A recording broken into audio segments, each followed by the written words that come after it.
Cold open question of the day for April 24th, my guy Wes Goldberg. So there was a big ESPN profile from band Tim McMahon about Rudy Gobert. Actually, one of two big Rudy Gobert pieces. The other one came from John Krasinski at The Athletic. So Rudy Gobert season, I guess, is upon us.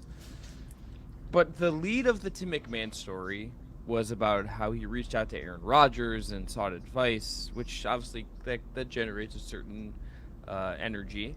But the thing that he was wanted to talk to him about was Aaron Rodgers' darkness retreat. The thing that Aaron Rodgers did where he went in isolation for a couple days, no phone, all that stuff. So Rudy Gobert did that. Would you, Wes Goldberg, ever consider going to that kind of place, going to a dark retreat for, let's say, 72 hours, I think is what Gobert and Rodgers both did, in an effort to find yourself, to check yourself in some way? Would you ever consider going on that adventure? If I had had the playoff struggles and the career and the ridicule that I had gotten if I were as if I were Rudy Gobert, yeah, everything I think would be on the table at that point. I don't know that I would necessarily take Aaron Rodgers' advice about doing the dark room. If Aaron Rodgers told me to go into a dark room, maybe I would go into the brightest room I could possibly find, just do the opposite of whatever it is that Aaron Rodgers recommends. But I'm pro meditation. I'm pro thinking about things and reflection. I think it's all good for Rudy Gobert. I wouldn't do 3 days, but I would consider like a day. I do the thing Rudy Gobert said in there that I found the most true was that I do think things like our phones, our computer, like we are so inundated with noise all the time that I do feel like a detox from the sound of the 90 bajillion things going on all the time would probably be good for all of us in some way. That part I think is correct. I agree with that. Could we find a middle ground between being on your phone too much and locking yourself in a dark room for 3 straight days? I'm confused about the Yes. food situation because even if they do feed you, you can't see your food, I guess. I don't know how Yeah. dark the room necessarily is. Maybe it's just bright enough where you can locate your fork and knife, but I guess this is just the world that we live in, Chris, is that we're just in a world of extremes. It's either be on your phone or be in complete isolation for 3 days in a dark room. Yeah, it's a great take. I think the middle ground would be, which I think to your point would be healthier, is like, can I get like a lockbox and then like a friend gets my phone for like a Right. day and I just like have to be in my apartment or out in the world and like read a book and like talk to other human beings. Just a recommendation to our friends listening here. Just don't text and drive and get off and just don't be on your phone like right before you go to bed looking at Instagram or something. Just like give yourself 10 minutes in the day where you're just like not connected to something. Make your own dark room Uh, for 10 to 15 minutes a day. Close your eyes. for our guy Brendan Clean, I think that just involves not watching the Phoenix Suns before you end your day. I think you just gotta like opt out of that one. It's a rough existence. That's a rough We're gonna existence. it's tough for our guy Brendan. All right, we're gonna talk about that game, Mavs-Clippers, Pacers-Bucks. We're gonna play a little game, and we're gonna talk about the series where teams are down. Is anyone actually possibly coming back in the series? That's all coming up today on the Just Basketball Show. Spectacular move by Michael Jordan. LeBron James with no regard for human life.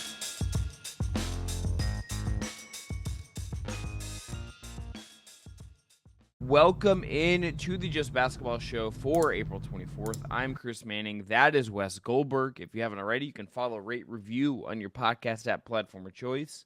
Please hit subscribe on the Just Basketball Fans YouTube channel.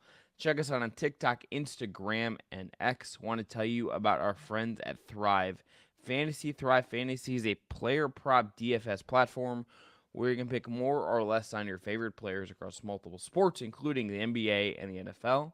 Sign up today with code JustBasketball, and Thrive will match your first deposit of $250. I'm going to be bringing back a prop video ahead of Wednesday night's game. So if you're listening to this and you want some not gambling advice, come through. I'm going to be doing a prop video on our TikTok and Instagram pages for the Wednesday night slate of games. Wes, Over under let's on Jaden start with Daniel. Suns. Over under Jaden McDaniel's points. Uh, Oh, it's not. That's taking the Wednesday over? night games. We're doing Wednesday night games. All right. Yeah, that's right. That's right. So what? Suns Wolves is where we're going to start. All right. Wes, my take vis-a-vis this game is this is the game the Suns should have won. If they were going to win a game in Minnesota, this is the one because Anthony Edwards and Karl-Anthony Towns didn't score as much as you would think. This is the road game the Suns should have won, and they didn't. And it's pretty simple. I mean, Grayson Allen leaves, all that stuff, but Devin Booker and Kevin Durant were not good enough. That's kind of ultimately the end of the day. Like there's complications to that. There's nuance to that. Durant and Booker did not score enough points for the Suns to win this game. Jaden McDaniels did for the Wolves, and the Wolves are up 2-0. They feel in control of this series. There's a lot going wrong with Phoenix right now. This whole idea of, all right, we've got the stars, we have the roster, we spent the money, we're going to tread water in the regular season. Let's just make sure we get into the playoffs. Oh, let's throw a parade. We stayed out of the play-in tournament. We're in the playoffs as the 6th seed. Now we're taking on a Minnesota team whose number we pretty much had in the regular season, and it was sort of the fakest having of a number that I could remember. Nobody felt like, okay, the Suns beat the Timberwolves in the regular season handedly.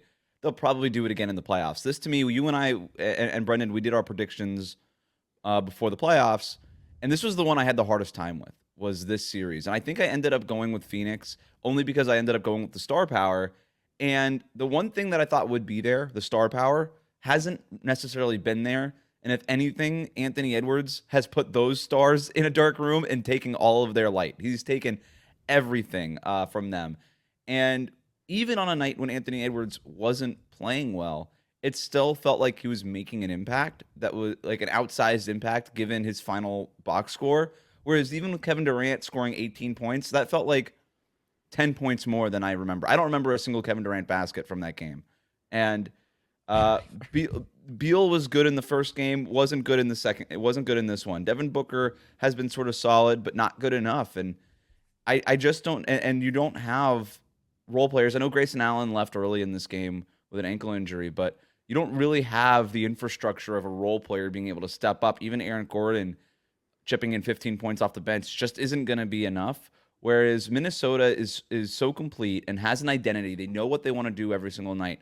Defensively, there's just a water level that they get to, baseline, that Phoenix, I don't know, has ever gotten to consistently all season long. And then if you layer on top of that a 25-point game from Jaden McDaniels and all 5 starters scoring in double digits, that can be enough to win a game that was sort of in the mud, 105-93. If at the end of the day, if Minnesota holds Phoenix to less than 100 points, the Suns don't have a chance of winning a game in this series. And so the Suns just need to figure out how to score offensively, and you think that that would be the easy thing to do, and that just hasn't been the easy thing to do.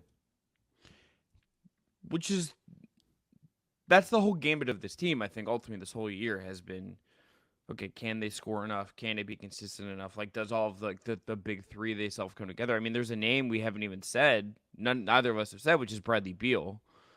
And like, great, like that trade looks awesome. You know, good job, Suns, trading for a guy you're paying the GDP of a small country to shoot 6-17 and score 14 points in a playoff game. Congratulations, you're doing great. And it just feels like every time something bad happens for Phoenix, you get moody Kevin Durant. You've got Devin Booker looking around like, I was in the finals a few years ago. What happened around me? You've got Bradley Beal looking like it's his first ever playoff game. I know it's been a while. Well, for him. I mean, it kind of is. I mean, no shame. It's been like it's been like 2 NBA life cycles. Like the star players in the league were different when Bradley Beal last made like a serious playoff run. I mean, I think about Booker, Wes, and like I think I sometimes see that video come up my Instagram feed of him saying "damn" as he's looking on to the Bucks celebrating the title. Mm-hmm. That's just probably what he's doing after every game right now, right? It's just like this perpetual like, damn, we used to be awesome, and now we're gonna probably lose the first round. Yeah, and that's sort of the vibe permeating through the entire Phoenix Suns experience through these first 2 games. Look, my takeaway after these 2 games, Chris, is that the Timberwolves are everything that the Suns aren't. The Timberwolves are the team that is gritty. Even when they don't play well, they don't give up, they don't get down. And it just seems like if a bad call, and even Frank Vogel talked about this after game 2, like a bad call goes against Phoenix, and then it's like all the threads unravel all of a sudden, and they get in their heads, and they can't really respond to it. The Timberwolves don't care. Anthony Edwards went 3 of 12 in this game. I think it might have been the best 3 of 12 performance I've ever seen in my life. He still manages to find a way to make an impact, even when he's not playing well, where it's like, okay, cool. When Kevin Durant's shots are going down and Bradley Beal's shots are going down, it still just sort of feels like maybe they're not being as impactful as you'd want. I'm watching this game, and every time Minnesota scored, it felt like a win for Anthony Edwards, even when he didn't touch the ball or shoot the ball on a possession, because everything starts with him offensively. Everything is Anthony Edwards gets the ball, he drives like a maniac into the teeth of Phoenix's defense, and maybe it's not fair to call it teeth, maybe more like old person dentures in terms of defense here, but he just drives in, kicks, the ball swings. He's just making the right play for the first 2 games. Anthony Edwards has been so poised and so mature, making the right play. And when Minnesota scores, it basically is generated off of whatever he did in the first few seconds of the shot clock. And so people could look at the box score and be like, Anthony Edwards didn't play well. And it wasn't the Anthony Edwards game from game 1, certainly. Yeah. But he had his moments. He made a huge impact. He still had one of the highest plus minuses on the team for a reason, and he did get his moment. He had another shot over Kevin Durant. I think it was at the end of the third quarter, where he's like, I'm 1 for 10 at this point, or 2 for 11 at this point in the game, and I'm just going to shoot it over Kevin Durant because I'm Ant, and nothing bothers me, nothing phases me, including me not shooting well and a future Hall of Famer standing right in front of me. I am so impressed with the poise of this Timberwolves team, and I'm so disappointed in that same thing for Phoenix. I think the person to me that exemplifies, Wes, the poise of the Wolves in Game 2 is Jaden McDaniels, who we just have to talk about, I think. High scorer for them. Had 2 layups at the end of an 11-0 run that kind of felt like it really killed the game. Playing awesome defense on Durant in a lot of ways, rebounding the ball really well, getting some assists as well, taking care of the basketball as well. Single game plus minus, obviously a wonky stat, but plus 24, the highest on the team for the Wolves. That guy is a great, like when Cat is slowed down or doesn't have it on it, when Ant, has an off shooting night, but is getting to the line and has other stuff going, and they just need someone else. And they just also need someone to defend. They have the big wing who can shoot and do some stuff on offense that every team in the league wants. Mm-hmm. Yes, Gobert provides the structure. Ant is the superstar. Mike Conley is insanely important to this team. There's all these other things you could look at. This team doesn't work unless you have a Jaden McDaniels. And this is the game that reminds you why. Because he's doing everything on both ends. This is a guy worth every dollar that he got as an extension. This is the kind of guy that really good playoff teams in the modern NBA I think often have. And this is one of those games that I could absolutely see Wes him saying in a week, yeah, that game, the way I played against Phoenix, the way I played against Durant, that buoyed me as we make whatever run we're going to get here for Minnesota. And he's there because he didn't punch a wall, right? And that's again going into the growth of this Timberwolves team. Yes. He's staying in the game. He's not getting frustrated. If there was one guy who used to get frustrated, it was Jaden McDaniels. Rudy Gobert used to get frustrated on the court quite a bit. Karl-Anthony Towns, because he was sort of the 1A superstar on this Timberwolves team for so long, would just get kind of coaxed into making mistakes late in games. But Cat doesn't have to be that guy anymore. So the risk profile of him basically making a mistake that costs the team late in the game lessens because the ball is in Anthony Edwards' hands. Rudy Gobert has gone into a dark room with Aaron Rodgers for 3 weeks or whatever it was, and I guess he's found himself. Jaden McDaniels learned the lesson from last year and is having a great series so far for Minnesota this year. So the growth for a young team has been, to me, the storyline of this series. Any final thoughts on Wolves Suns? I mean, this series will come up again later when we play a game, West. So there's a part of it, the obvious question is probably, do the Suns have a chance to come back? We're gonna get to that, but is there anything else from Game 2 from this series that you are interested in, or you feel like we should shout out before we move on? I can't talk enough about Anthony Edwards. I think he's my favorite player in the NBA. Okay. I think I'm there. He's number one. I found myself, Chris, on the Adidas website last night, looking up the Anthony Edwards shoe. I'm like, I'm just going to buy his shoe. And I'm still between. I don't know if I want to do black and teal or black and white. I'm sort of waffling. Oh, so you're actually going through it. You're going through with this. I got to decide on the colorway I want. But yeah, I think I don't know. I don't really wear basketball shoes anymore. But I'm going to start rocking them. some sort of Anthony Edwards merchandise. I need it, even whether it's a Okay. T-shirt or something. But I am fully in on Anthony Edwards. His shot over Kevin Durant made me so happy, and it's not even like an anti-Kevin Durant thing. It's just there's guys who sort of use the math to their advantage, right? And then there's guys who capture your imagination, and I just think that Anthony Edwards goes past the math. Again, it doesn't matter that he's 3 for 12. He just captured the imagination. He's so much fun to watch. It doesn't even matter if he's shooting all that well. And he's so poised. He is so composed, and he's also still having fun out there. And he's my number one guy now. I'm all in. Yeah, we'll get to him again in another thing as well. I've used Anthony Edwards as a default answer for a question I'm gonna ask Wes that will get us to a very distinct place. So we'll get there. All right, Mavs Clippers. Mavs win game 2. I guess we should also just know this since Grayson Allen now hurt. They have no chance if Grayson Allen's like out the rest of the series with any injury. That's like done. Like they need That guy. statement right there, Chris, might tell you everything you need to know and all the problems that the Suns have. And that's not even shade to Grayson Allen. He's a good player, but It's just it just speaks to their lack of depth and what they're not getting from their stars right now. Yeah. All right. Mavs Clippers. Series now even. Series now going back to Dallas with Dallas having gotten that all-important road game. Luka has 32 in game 2. Despite, still 11 and 26, but got to the line, still had to really work for his points. A lower scoring game really for both teams, kind of a grinded out, kind of mucky playoff game. Opens up a little bit more in the fourth quarter when both teams have their highest scoring quarters, but a sub 100 point night for both teams. Very playoff basketball kind of feel to this one, Wes. Mhm. And Kawhi Leonard returns, and I think that's where we should start. He's 7 of 17, 0-5 from 3. Wasn't the best Kawhi Leonard. Wasn't the Kawhi Leonard we saw this year that was one of the best players in the league. That guy was not there in his return. Yeah, and maybe that should have been expected. He missed the last 9 games for the Clippers, and he got off to a rough shooting start, found his shot a little bit more in the second half, but I don't think he ever looked completely right. And to me, what stood out was he did not have that Kawhi Leonard strength, which I think has been the number one, maybe the most underrated trait of his. But the thing that makes him so dangerous is Kawhi's strength, his ability to get the ball in the post, shove whoever's in his way out of the way, and then make sort of a Kobe Bryant style turnaround jumper over that player.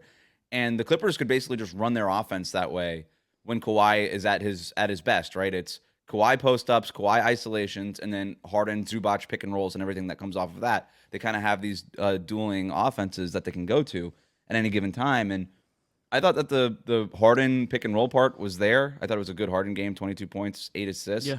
But the Kawhi part for their offense was not there. And that to me was made so evident in the fourth quarter where the Mavericks were pretty comfortable just having guys like Luka Doncic defend Kawhi one-on-one in the post. And there was a moment where Kawhi tried to sort of shove Doncic out of the way, and it didn't work. And Luka actually forced Kawhi baseline to a falling away mid-range jumper that Kawhi should not have taken, but it was at the end of the shot clock after Kawhi had wasted all this time trying to get position and not doing it. So I think it probably even surprised Kawhi how little strength he had. And again, maybe that should be expected with all the time off, but he needs to find that strength between now and game 3 if he's going to look anything like the Kawhi that the Clippers need him to look like. What did you make of any adjustments Dallas made, Wes, when you think about just anything they might have done to maybe just function a little bit better? And obviously, they limit Daniel Gafford to 9 minutes in this game. It's a pretty heavy Kleba game off the bench. Lively even plays more minutes than Gafford. Pretty tight rotation as well. Limited Exum, limited Tim Hardaway Jr., who would be an offensive kind of pull for them. Any kind of adjustments they made that stand out to you when you think about this team? Yeah, so Gafford left early with an injury too. I don't know Yep. how severe it is. I didn't see any reporting afterwards on it, but I think the biggest adjustment that is probably going to get the headlines is Maxi Kleber at the 5, using him in sort of a 5-out offense. The Mavericks actually toggled in between some lineups in this one. They at one point in the game they had Lively, Kleber, and PJ Washington all on the court, and the next thing you know, it's only Kleber, and they're going with a 5-out offense. And I thought it worked. Ty Lue adjusted, went small with no center on the floor in the fourth quarter. during a long stretch. Dallas kind of made a run. He goes back to Zubac late in the game. It didn't really help all that much, but I thought that it was a little bit better for the Clippers. But to me, the biggest adjustment, even beyond the 5-out stuff, which worked, it definitely helped. And Kleber hit that big 3-pointer late in the game to give the Dallas the lead there. It's just the effort defensively by the Mavericks. I don't think it was as good in game 1 as it was in game 2, and specifically with Luka Doncic. I just thought his defense in that fourth quarter, if he's going to play defense like that, and by the way, it's not like he looks like Kawhi defensively, but Jason Kidd post-game, and he always says this about Luka, he just needs to be a participant on defense. And I thought he was more than a participant on defense. I thought he held his own one-on-one. He's got quick hands, had a big steal late in that game. And if you're getting that, the 5-out offense, the different lineups that the Mavericks can toggle through, you got to feel pretty good about this one. But Chris, I was listening to the post-game press conference, and I thought Ty Lue actually made a good point too. Ty Lue does not seem at all rattled. He does not seem worried at all about this series. And he actually kind of felt like, I'm listening to him, I was like, do you think you won the game? Because that's how he was sort of conducting himself in the post-game press conference. I just want to say, Ty Lue was down 3-1 and won an NBA championship. I don't think he really gives a fuck about how he feels at game 1-1 of a first-round series. Like that. But the point he was making was that guy also, he's a meme. He got stepped over by AI. If that isn't like made him like hide and go into the Rudy Gobert darkroom for all of time, he's cool. Everything since then is just a cherry on top. Yeah, it's cool. Yeah. And he made a good point though. He said that he thought that the Clippers played pretty well, that holding Dallas to 96 points, which, by the way, of the 6 teams that participated in playoff games on Tuesday night, 3 of them were held to less than 100 points. Defense is back, baby. Like, we're here. For everybody that wanted 90s basketball, congrats. We got it. You can also just watch Cavs Magic. That's like 92 basketball. Right. Yeah. You know what? How much of that is like our guys like Shaq and Charles Barkley actually watching when people complain about how there's so much offense in today's game? I was like, are you watching Magic Cavs? Are you watching Magic Cavs? All right, anyway. But I thought Ty Lue had a point. If you can hold Dallas to 96 points, that's a really great baseline for you to go win the game. And if you just assume that you'll get a better game from Kawhi offensively, that you're just going to score more points, that you're not going to shoot, what was it, 27% from 3, and that kind of has been the series so far. 42% from Dallas from 3 in game 2, 27% from the Clippers in game 2, pretty much the inverse in game 1, which is why the Clippers won that even without Kawhi. But if you're Ty Lue, you think, okay, we'll just make more of our threes in the next game. Kawhi will have a little bit of a better game, and if we could bring this level of defense, then we're probably in good shape. I would imagine that's probably how he's feeling right now. Yeah, and I still think this is going 7. Like this one just feels like it is destined to go as long as it possibly can and be as close as it possibly can. That to me just feels like where Clippers Mavs is headed. Wouldn't shock me if Kawhi looks better in game 3 and it's the similar score and the Clippers win. Like that's what I think the series is going to be. So we'll see in the Gafford injury lower back. We'll see what that looks like. All right, Pacers-Bucks. Even series now. Siakam was the best player on the floor in this game. I think ultimately is where this goes, Wes. Kind of the thing they needed from him, particularly if Halliburton's is either going to game plan out of games via what the Bucks are doing defensively or just doesn't totally have it right now. Not a super quiet game, but a quiet on 2's game. 6 of 13 from 3, but 10 to 21 from the field. So 4 of 8 from inside the arc. So just 30. Yeah, what am I even saying? The real problem, if you look at the Bucks, I think in this game, Wes, is Portis 0 of 2 from 3, Middleton 1 of 3 from 3, and Middleton 6 of 14 from the field. Brook Lopez is 6 of 7 from 3 in this game, and you lose. That's kind of tough. And then you didn't have a bench player make a 3. So Beasley 0-1, Connaughton 0-1. Pat Connaughton, the fall off just feels very real since they won the title. Crowder 0-2. They had like a good 3-point shooting game. Didn't get really anything from Middleton. Couldn't overcome it. And the Pacers offense looked better, and they looked more settled as a team in a way that they just did not to open up game 1. Certainly did more in the second half of game 1, but they looked like an actual NBA team in game 2 after not looking like one for much of game 1. I'll give you one guess. Who is the leading scorer in the playoffs so far? Is it Siakam? It's Pascal Siakam, baby. It's right. Pascal Siakam, the top scorer in the playoffs right now. The Milwaukee Bucks have zero answer for Siakam right now with Giannis out. They just don't have a guy that they could put on him. Brook Lopez is too small. Siakam just brings Brook Lopez out on the perimeter and cooks him, whether he's blowing by him for a layup or kind of shuffling his way into a mid-range jumper or whatever it is. I thought Siakam's backdoor cuts and off-ball action was awesome too, kind of taking advantage of Bobby Portis ball watching, which is sort of a thing that you could take advantage of when it comes to Bobby Portis traditionally. And those are the two guys that Doc Rivers has to put on Siakam. I don't know what the other option would be with Giannis out, and neither of those guys are capable of stopping Siakam. And credit to him, he knows exactly what he needs to do in either of those matchups. Like I said, I'm gonna take advantage of Bobby Portis maybe not being the most focused defender when he's the guy on me in the game, and when Brook Lopez is on me, high screen and roll, baby, come on out, and I'm gonna cook you out here, and I'm gonna dance all my way to the rim. So he's been great, and I don't know what Milwaukee does about it, other than I don't know if you kind of shift back to that drop defense with Brook Lopez and just hope Siakam misses those jumpers or whatever it is, but they got to figure something out, get Bobby Portis to lock in more on that end. And then Damian Lillard, I know the story coming out of game one was, oh my God, Dame time is back. I'm not going to go so far as to say that we've got empty calories on Damian Lillard right now, because that first half did win them game one.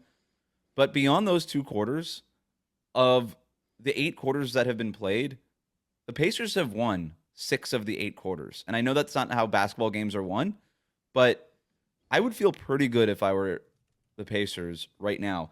Let me give you the splits. Damian Lillard in the first half of games, of the 2 games, has 61 points in the first halves of the first 2 games of this series.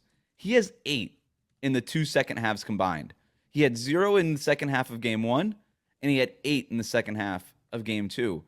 What do you think that is? Do you think that's just age? Is it Dame time, and then it's like, is it as he got older, like now it's bedtime? I don't know what it is, but why is he so good in the first half and so bad in the second half? Sorry, you said Dame time. It's not bedtime. Can we make that a Damian Lillard? I am just gonna say, Wes and I are, neither of us have written a children's book. I haven't. I'm just assuming Wes hasn't. Okay, good. Pretty prolific, Good. but I haven't gotten the children's book done yet. We're available to write Dame time. It's bedtime children's book. Like, we are available. Okay. He's how old he is, 34, 35 years old, and are these games just going too late for him? Is he basically done after the first half and then retiring to his slumber early? I can't figure out why it's 61 points combined in the first half, 8 points combined in the second half of these games so far. I do just think, Wes, there is and this isn't just a Dame thing. I think you could look at Durant in certain ways like this. I think LeBron, we've seen this maybe more noticeably just because it's LeBron. I think every superstar that gets into their mid-30s, it's just hard.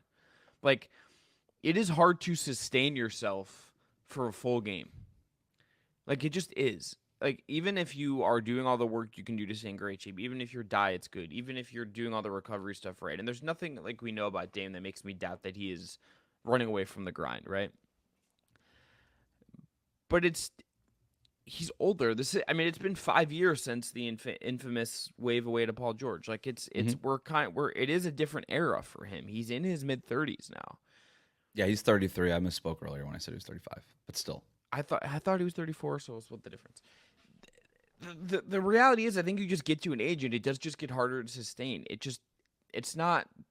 I don't have. I think like, you're right. data No, I think that's it. And I think it's just that, like Jimmy Butler. Like, Jimmy Butler can't sustain the same things anyway anymore. I know he got hurt, but like, there's a reason Jimmy Butler was like vibing his way through the regular season and like not always having it all the time. Like, I think you just get to a point where you have to do that and pick your spots. And Dame, maybe we don't know, but maybe the calculus in the Bucks is Dame come out really hot right now.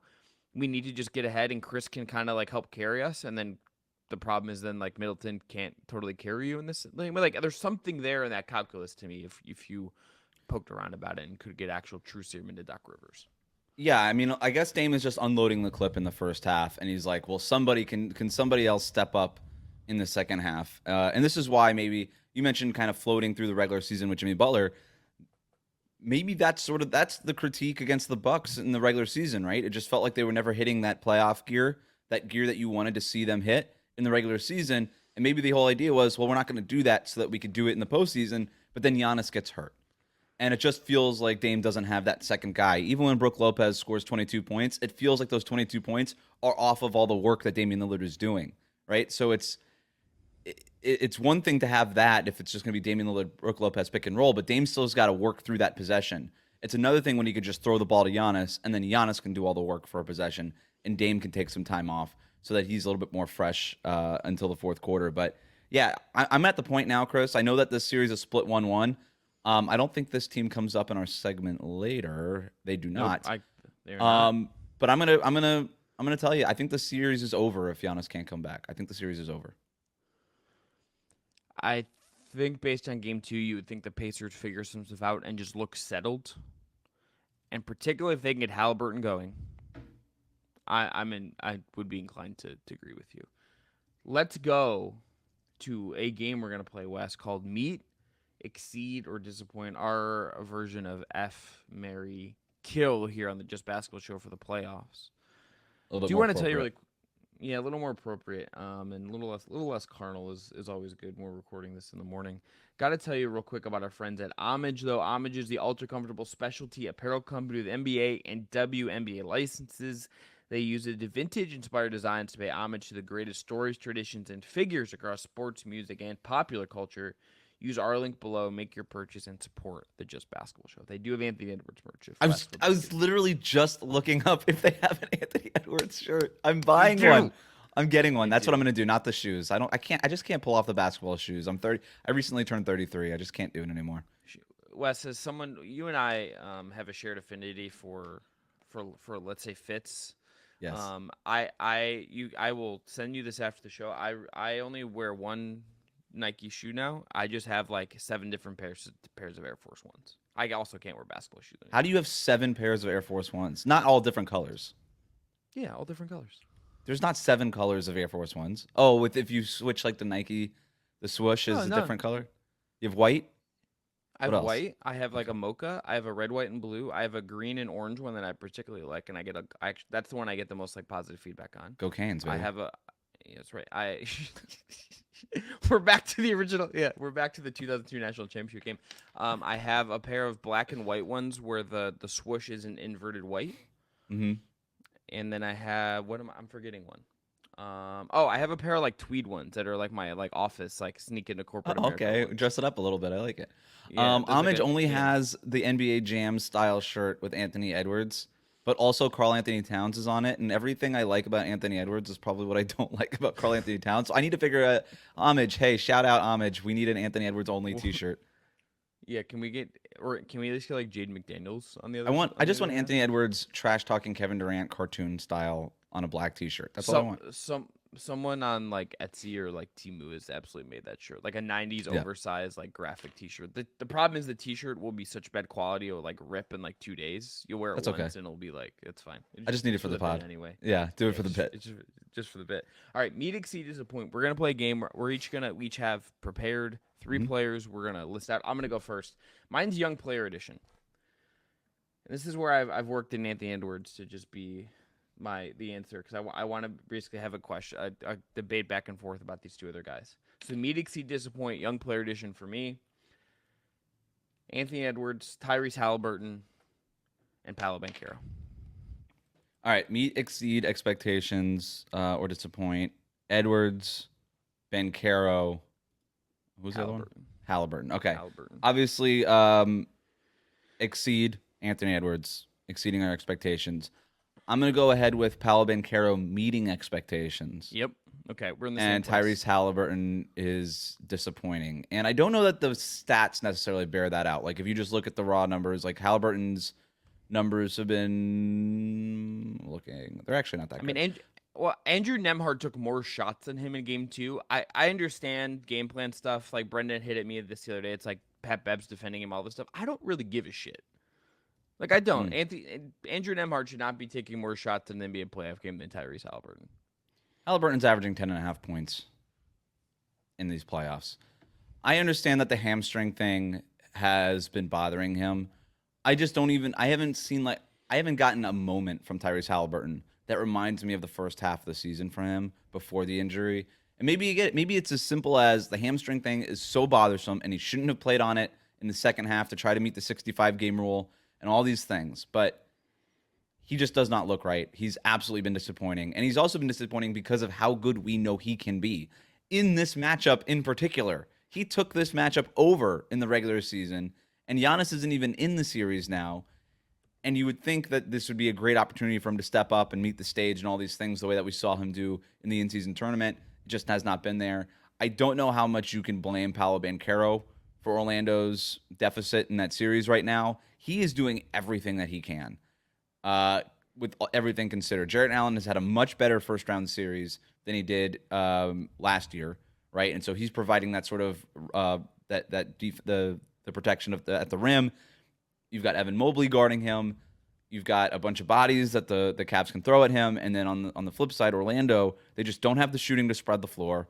It's still been a weird Franz Wagner year shooting-wise, even though he does do things that you like in terms of getting to the basket and creating things for others. But the entire offense right now for Orlando is give the ball to Paolo and hope he does something. And so given the constraints that Paolo Banchero is playing under, I think he's meeting exactly expectations. If he were to do any better, he would be exceeding expectations. I don't know that there's a way that he could disappoint given sort of the context that he's playing, unless he just missed every shot. But that's why I had him meeting expectations. What have you thought about Paolo's game in this series? Because you've been watching the series very closely. Yeah, I don't think any of this is on him. Yeah. Like, this is not, like, his struggles and his turnovers and his inability at times to just get going. It's not about him. It's about the Orlando Magic. It's about the fact that team does not have the guard play to break down Cleveland. Franz Wagner has not been the consistent three-point shooter this year. Jonathan Isaac's like not a spacer anyone fears. The Cavs are very comfortable letting everyone just shoot and clogging up the paint. And despite Paolo, like, I think having decent playmaking chops at times, driving well at times, all that stuff, and like we kind of know what he is. It's all the issues Orlando had this year where the offense just didn't function sometimes, like extrapolated to a high degree because the game is slowed down and it's the playoffs. Like, Orlando is playing good enough defense statistically where, like, if their offense was functional, this would be like a 1-1 series at this point. Like, their offense just does not function. And that's not Paolo's. To me, that is not Paolo's fault. That is a roster construction, offensive imagination problem. That is not about Paolo. He is, I think, like, overburdened for what he is and what he is what he could be and what he is right now. So I think that's exactly right. Whereas Halliburton is just like, I understand, I'm sympathetic to the hamstring, all of that. This was the breakout star of the early part of the NBA season. For a while, this would have, when I think sometimes, Wes, in the context of a year, who is the NBA player that I will remember this season for what they did? And, like, who stuck with me? For a while, that player was Halliburton. Yep. For a while, it looked like it was going to go that way, yeah. Yeah, and it can't be anymore because of how it went post-NBA Cup and how particularly he's playing now in the playoffs. When you called it the NBA Cup? Shot. It's the NBA Cup. It's not. I can't believe you called it that. It's the in-season tournament. No, that's what they got to you, Chris. Marketing got to you. At least I you didn't need to go to a dark room for 3 days. Yeah, what is it? Yeah. Nissan or something like? No, here's how it's Emirates, which is very funny for a particular reason. Not really funny, but you know how they talked all about, like, the soccer. Adam Silver is, like, obsessed with the European soccer like influence. The sponsor Emirates, of the FA Cup is the Emirates, which is it's Adam Silver getting his dreams. It's all accomplished. Yeah, I next imagine thing you know, they're going to be kicking the ball instead of dribbling it, and be like, "Yeah, this is what we want." No. There's something else. We're just waiting on the Saudi investment into the NBA. Is really my question. But, like, Halliburton is just like. Did you have him on your All NBA team? You know, here's the thing. We did those graphics, and my brain is. I'm on a caffeine detox right now, so I don't know. So I'm gonna look. All right, let me know. This is, and all the things you said about the Orlando Magic are absolutely true. And by the way, it's okay. It's okay, Magic fans. We still love your team. We still love the outlook for them going forward. This is why they drafted Howard because they needed 3-point shooting, and the playoffs tell you everything you need to know. And this is why I actually appreciated that the Magic did not make a big move at the deadline to go get a guard. I know that they were kicking around maybe the idea of going off after a DeJounte Murray or something like that, and I just think that at some point, hey, you haven't been in the playoffs. You don't really know what this roster is. give yourself the ultimate stress test, get into a 7-game series, and see what you really need. Do you need a point guard, or do you need like a star guard? Like what degree of player are we talking about that you feel like you need? What are the other guys going to do? Can they, when they rise to the occasion, if they rise to the occasion, all these things. And I just think that this playoff series, I know it's only been a couple of games here, but it just really feels like they need to go find a guy who's a threat on the ball and off the ball to kind of loosen some things up for Paolo. Unfortunately for them, they have a ton of cap space. Unfortunately for them, I don't know how many players are going to sign in Orlando, but they have an opportunity here to maybe make something happen. Mine, I did have Albert in the third team. I had him too. Meet expectations. How did we do this? I made this thing up.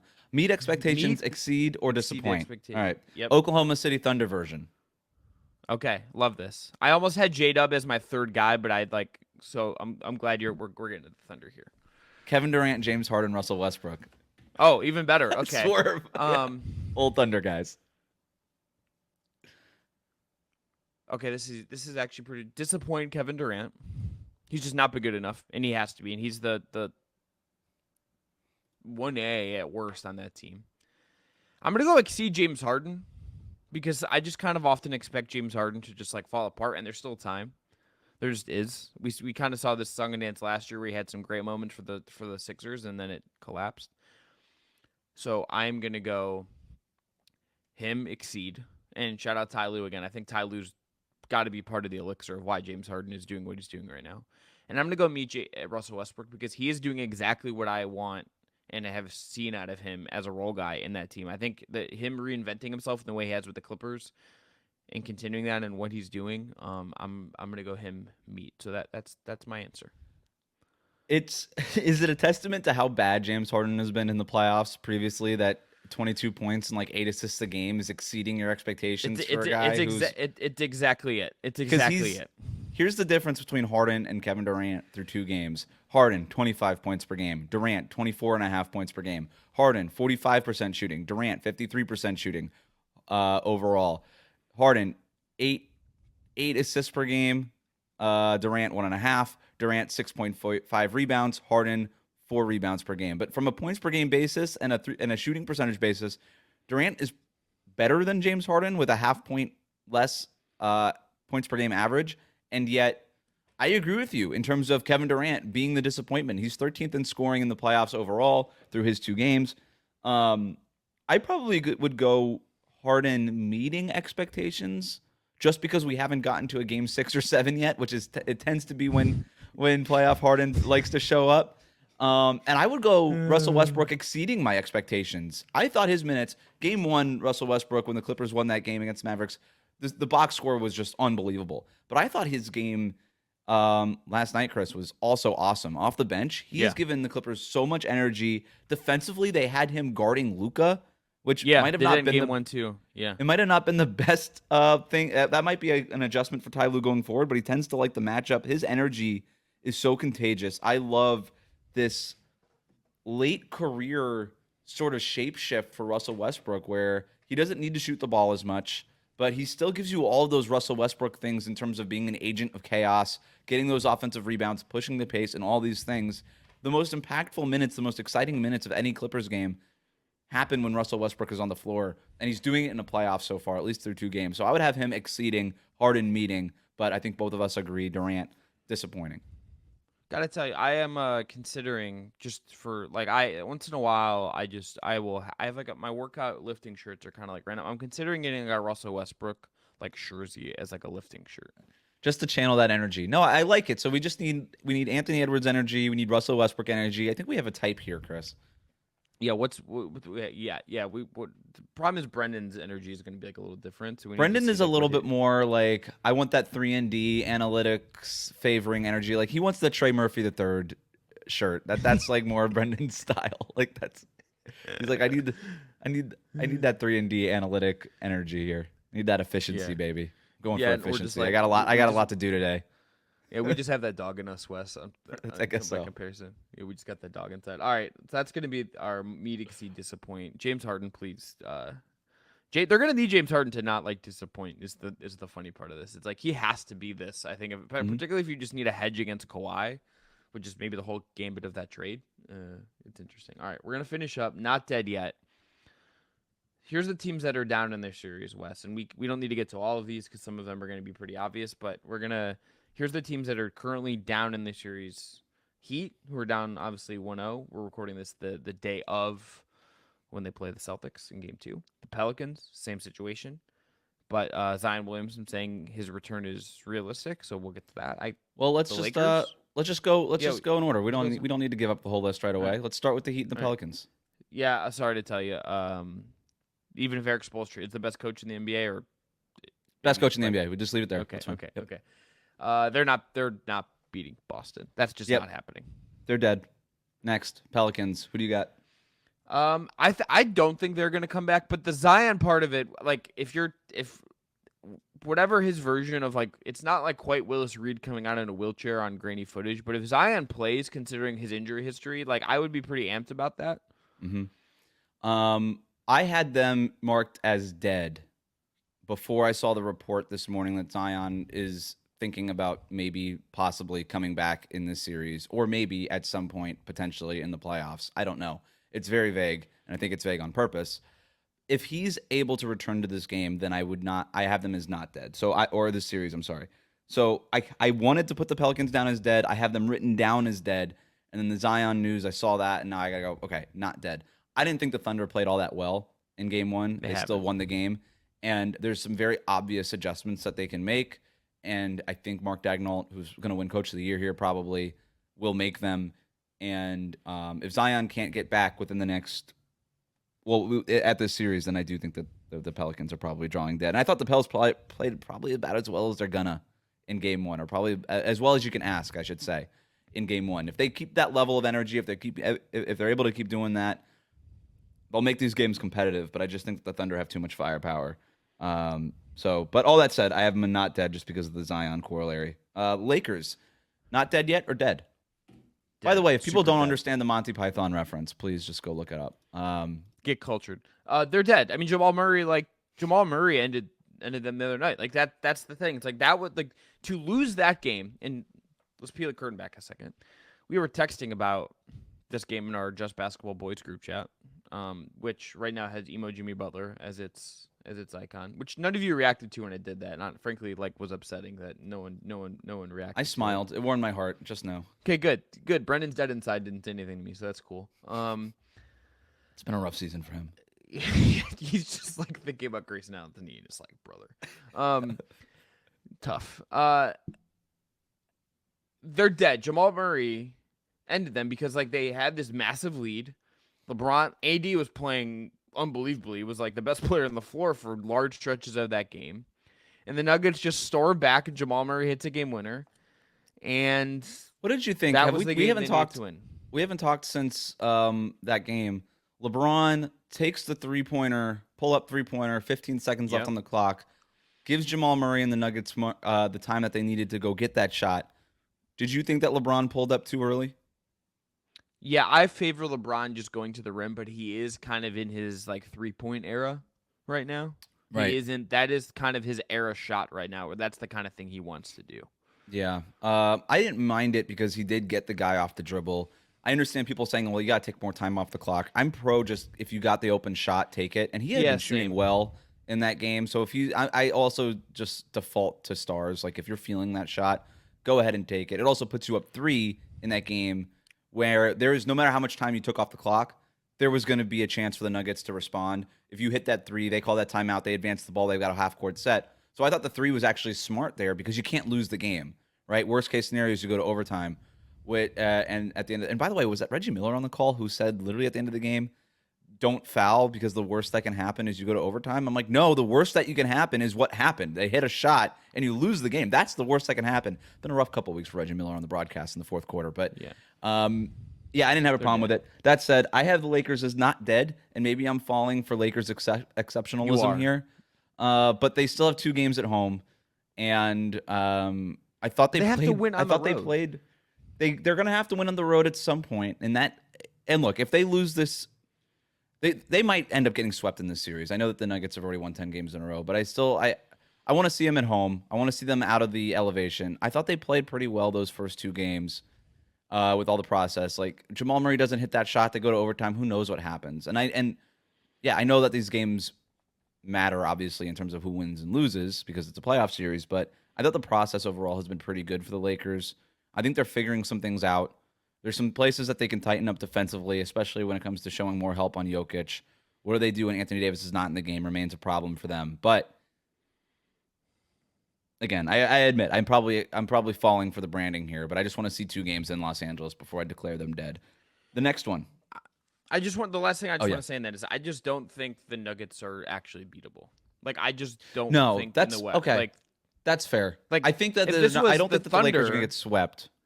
Yeah. Yeah, you're probably so right. in that sense, if this was the Thunder or if this was the Wolves, I would be like, yeah, I think like AD and LeBron could do enough and Reeves could do enough and they could figure this out and like make this a long series and like who knows if you could do a game 7 against an unproven team. This is Denver. Like I'm not like I am. There's injuries can happen. Things get weird. LeBron. This is also just like an older LeBron where like they need the AD are getting. You need like bubble LeBron. Like if you're gonna go back a little bit to get enough out of that. It doesn't feel like he has enough in him to do that at this point. No, you're probably right when you put it that way. It just feels a little rash to call the Lakers dead, but you're probably right. It makes me sad to have to say that about LeBron because that's my favorite player of all time. So that's a bummer, but I think that's where it is. All right, Suns and the Wolves. Suns are dead. I still have him as not dead. Maybe I'm falling for the star power. Let's get the series back to Phoenix. Let's see what happens. There's a way where this is still the Suns team that when they're able to kind of set the terms of engagement and they're able to spread the floor out and all these things, they have an advantage. They do have an advantage. And I think if they can figure out a way to set the tone early in these games at home, maybe they could flip the momentum of this series. I really want to call them dead. I really just want to put the nail in the coffin and bury them, but I just can't get there yet. So I'm going to go ahead and say not dead. I'm going to say dead just because they have to be normal over a 5-game series and win 80% of the remaining 5 games. And have they been normal in any stretch for like and the Grayson Allen injury clip? really hurts them. It really hurts them. It really like we were making like saying like it tells you something about where you are, but like it does because that's like your most trustworthy role guy and vital to spacing against an elite defense. If you could if you can get Kevin Durant, I'm still picking the Timberwolves in this series, by the way. But yeah. I'm not declaring them dead because there is a chance that Kevin Durant and Devin Booker just take over. Devin Booker is one of the best playoff performers in the league right now, and we haven't quite seen that level from Devin Booker yet. If he's able to flip that switch and Kevin Durant is almost able to play like this supercharged number 2 option, then anything can happen in this series still. So I'm not ruling it out. Okay. I think this series could still go long, but do I think they're going to win? I don't know. That's really where I think I'm answering that more than anything else. Okay. Cavs Magic. So the Orlando Magic down 2-0. Mm-hmm. I'm going to say Wes here not dead in the sense that they could make this still a series. I think this series is closer than the margins are telling you. The Cavs are just like getting slightly better offense, but they're not playing good offense. The real problem for the Magic, if you wanted to make an argument that they are dead, is that they're not able to score at the rim, and that's like the one area all year they were able to score efficiently at, and now they can't do that. And I don't really know what their counter is, but I wouldn't be surprised if they win Game 3 on Thursday. I wouldn't be surprised if this is 2-2 going back to Cleveland. Like, I think that much of their defense, but the offense has to get figured out. So maybe that's a reason that they are dead. But I'm gonna go not dead just because the defense is really good, and I just will not trust this Cavs team. You cannot tell me everything that happened since the All-Star break isn't part of what that team is. It's just not you can't wipe that away. What do you think Orlando's offensive rating is through 2 games? It's in the it's around 90. It's like around 90, right? Like it's 88.5. Like, yeah, right around there. This team's dead. This team's dead. Okay, I thought this was going to be a tough matchup for the Cavs only because of what, based on last year, the Cavs had a problem with New York's physicality. And I thought that the Magic brought a lot of that same physicality to the table in this series. and it just hasn't mattered because the Cavs have met the moment. Jared Allen, like I said, complete 180 based on what he did last year. Donovan Mitchell has played really well throughout the series so far. They have the head of the snake. The Magic don't. They just don't have that guy that's able to score. It's just Paolo Banchero is too constricted by what's going on there, and I just don't see a way that the Magic are able to generate more offense because, in part, the reason why you start Jonathan Isaac at the 5 is to try to create some of that offense, create more space, create that offense.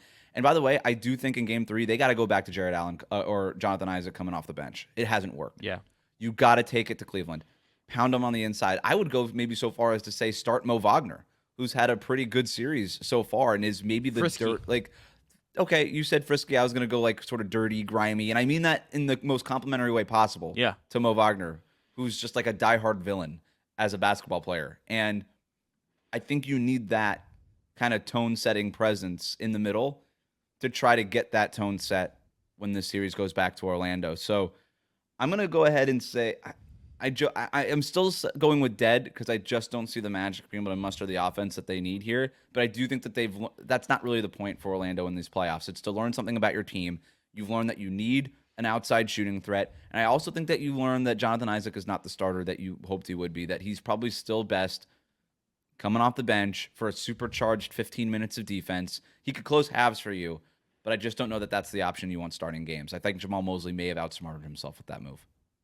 Yeah, they also started blitzing and trapping Mitchell in Game 2. Curious to see how that adapts for Game 3. It's something historically Cleveland has not done well with. If the Cleveland figures that out, like playing Sam by like simply doing something like playing Sam Merrill, which would unlock a lot of that and solve some of that, I'm curious to see where Orlando does. But which team is most dead? You know what? Don't answer that. I know your answer. I regret even asking. It's fine. We can keep it moving.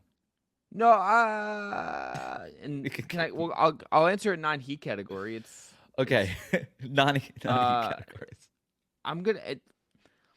Well, we have one more team, and they're not the most dead, but the 76ers, who are down 2-0, and I mean, frankly, like they got reverse Reggie Miller the other night, and. Talking about a absolutely gutting away to lose a basketball game that you're up and Embiid played for after the game 1 scare. I'm not saying they're dead, but like it's now harder. Embiid did what he did, all of that stuff. Like it is that the way Joel Embiid's face looked when that game ended, of just like shock and just like what the fuck just happened? How did we lose that game?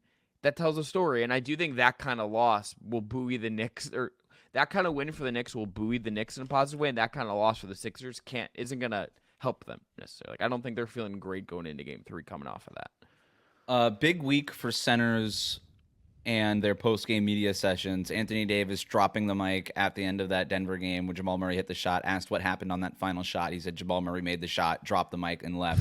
And then and Joel Embiid in the locker room, apoplectic, and just looked like he was weeping. It was. And by the way, that's sort of Joel Embiid's face this entire series. It just feels like he's been on the brink of tears this entire time. And I honestly, I don't even say that to make fun of the guy. I feel bad. Like he obviously is so worried about that knee and having some sort of devastating injury again on it that I'm at the point now where I'm not even sure he should be playing. And I wouldn't, if he just took himself out of the series and said it's not worth it, I wouldn't blame him at all now that this team is down 0-2 to a Knicks team that's going to beat the crap out of him. And, Jalen Brunson didn't play great in Game 2, but he's still bringing Joel Embiid into every action and testing him every single time down the floor. And they are testing that matchup over and over and over again. They're testing what Embiid is able to do defensively on every possession almost. And for all these reasons, I have the 76ers as dead. They're completely dead. There's no way that this team can come back. Tyrese Maxey is having a great series, and it hasn't mattered. The Knicks still won both games. The Knicks did not play well in Game 2. It didn't matter. They still won that game.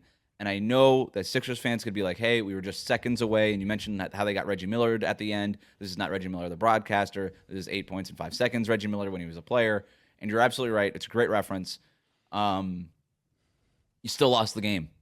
And that, like you said, like with the Lakers, that was the game you should have won. That was the game that the Sixers should have won. And I think that's why Embiid was so upset after the game, is he knew that that's the game that they needed to win. And if they win that, that gives you a little bit more pep in your step going back to Philadelphia for Game 3. And so Now that they're Are they down dead? 0-2, I think they're dead. I just don't see.